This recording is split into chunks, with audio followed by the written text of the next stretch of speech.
아무런 가정에 문제 없는 게 아니에요. 우리가 보기에도 힘들겠구나 하는 생각도 있을 수 있어요. 그런데 말씀이 들리는 거예요. 그럼 반대로 먹는 거, 입는 거, 마시는 거 아무 문제가 없어요. 근데 교회 와서 예배 드리는데 강단의 말씀이 내하고 안 맞아요. 복음 얘기하면은 황당하게 들리고 저걸 붙든다고 무슨 일이 되겠느냐? 영이 죽은 겁니다. 사단마귀가 하나님의 영광의 광채라 비치지 못하도록 막고 있기나 그런 거예요. 말씀이 내게 들리고 내 인생 여정하고 맞으면은 그분은 문제가 전혀 문제가 안 됩니다. 조상들 때문에 바벨론 포로로 붙들려 갔는데 거기서 하나님이 살아계시고 주인 되시고 역사를 주관한다는 사실을 공포하는 사람으로 서는 겁니다. 늘 애굽을 돌아보면서 신앙생활 하는 분들이 있습니다. 육신적인 중심으로 살아갑니다. 거기에 있을 적에는 배는 부르게 살았다, 일거리도 있었다. 근데 경제는 하나도 안 돼요. 시간 지나가니까 어느 날 후대들이 막 죽기 시작하는 겁니다. 완전 네피림 시대에 홍수에 다 떠내려가는데 하나님의 아들들이 떠내려가기 시작하는 거예요. 교회가 영적 사실을 깊이 안 짚어주면은 구원받은 사람들이 현장에서 전부 다 실패하게 만드는 거예요. 어떤 일이 있어도 가나안 땅만 바라보고 가는 분들이 있습니다. 애굽이 뭔지를 알아요. 거기 있다가는 우리 다 죽는 것이구나. 그래서 하나님이 좌로나 우로나 치우치지 마라. 가나안 땅 향해서 가라는 것이고 애굽을 바라보지 말라는 겁니다. 이렇게 가는 분들은요, 하나님의 역사를 보는 것으로도 바빠요. 어느 날 만나를 매출하게 주시고 물이 단물로 변하게 되고 갈급하다 했는데 반석에서 샘물 나게 되고 복음 중심으로 살아가는 한 사람을 딱 만났다. 세상적으로 살아가다가 그 사람이 살아나는 거예요. 사람은 노력하고 깊이 들어가면은 성공은 해요. 그런데 자기도 모르는 영적 문제가 오는 겁니다. 그래서 하나님이 여자의 후손을 보내신 겁니다. 사단 문제를 해결한다는 거예요. 피 흘리는 제사장으로서 우리 죄를 대속하신다는 겁니다. 그분이 부활하셨어요. 사망, 지옥, 죽음 권세를 깨뜨려 버렸습니다. 정말 중요한 것은 참평함 속에서 정시 24시 기도가 되는 것이 정상적인 신앙생활이에요. 대부분 우리는 기도는 뭐합니까? 내 것 만들어 내놔라. 그거는 우상을 섬기는 거와 똑같은 거예요.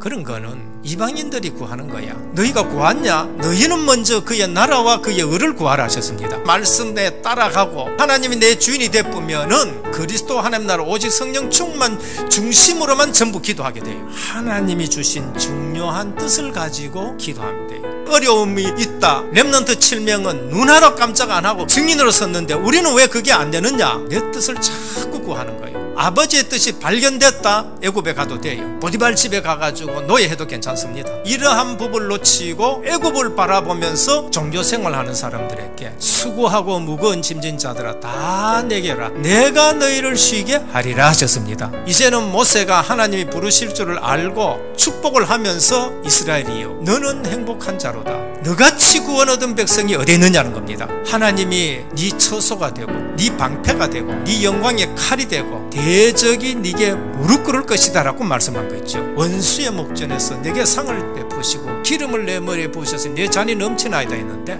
영적 싸움에서 승리하는 자가 된다는 걸 말씀하는 겁니다. 하나님은 인간에게 복 주시기를 원합니다. 악한 영들은 육신적인 거 좋은 거 줍니다. 그래서 이상하게 불신자들 보면요, 예수 믿는 사람 보다가 더 응답 더 잘 받아. 근데 망하게 되고 시달리게 되는 겁니다. 하나님이 자기의 형상대로 사람을 만들고 인간에게만 하나님의 형상이 있어요. 그런데 마귀의 게임 받아가지고 완전히 타락해버렸어요. 유혹은 사단이 했지만은 넘어간 것은 인간의 책임인 겁니다. 누구 때문에 그게 핑계가 되는 겁니다.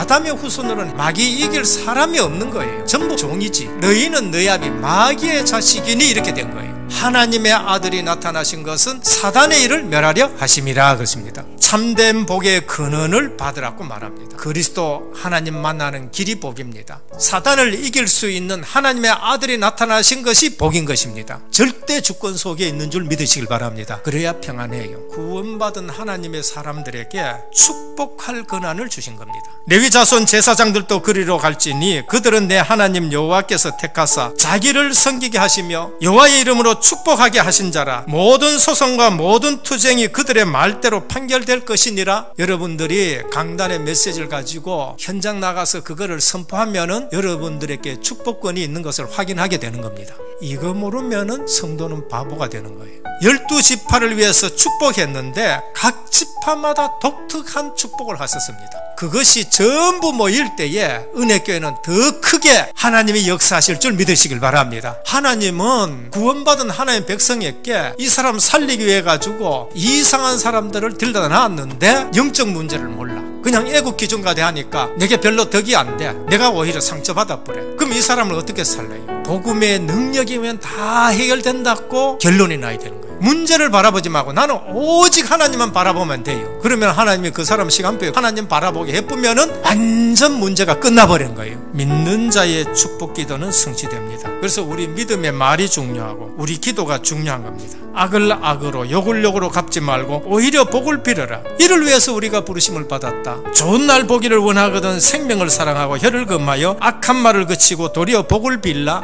여호와의 눈은 의인을 향하시고 낯은 악인을 향하신다. 혀는 곧 불이요 불의의 세계라. 우리 시체 중에서 온몸을 더럽히고 삶의 수레바퀴를 불사르니 그 사르는 것이 지옥불에서 나느니라. 그게 지옥불에서 나와가지고 온 집안을 사르고 이런 일들이 일어난다는 거예요. 6월절 어린 양 피 발랐는데 출애굽 역사가 일어난다는 거예요. 이걸 못 누리는데 딴 거 가지고 내 인생이 행복하냐? 행복 안 해요. 영원한 복은 복음뿐이다. 응답되는 축복은 기도다. 성취되는 축복은 말씀이다 라는 거예요. 그래서 꼭 체험해야 됩니다. 예수 그리스도 모든 문제 해결자이다. 오순절 마가다락방 임하신 주의 성령께서 우리 마음속에 능력으로 역사하기를 축원합니다. 성령께서 강하게 나를 인도해 가시고 어디에 가도 성령께서는 나를 지켜주시고 보호하시고 7가지 축복을 늘 확인하기를 주 예수 그리스도 이름으로 축원합니다.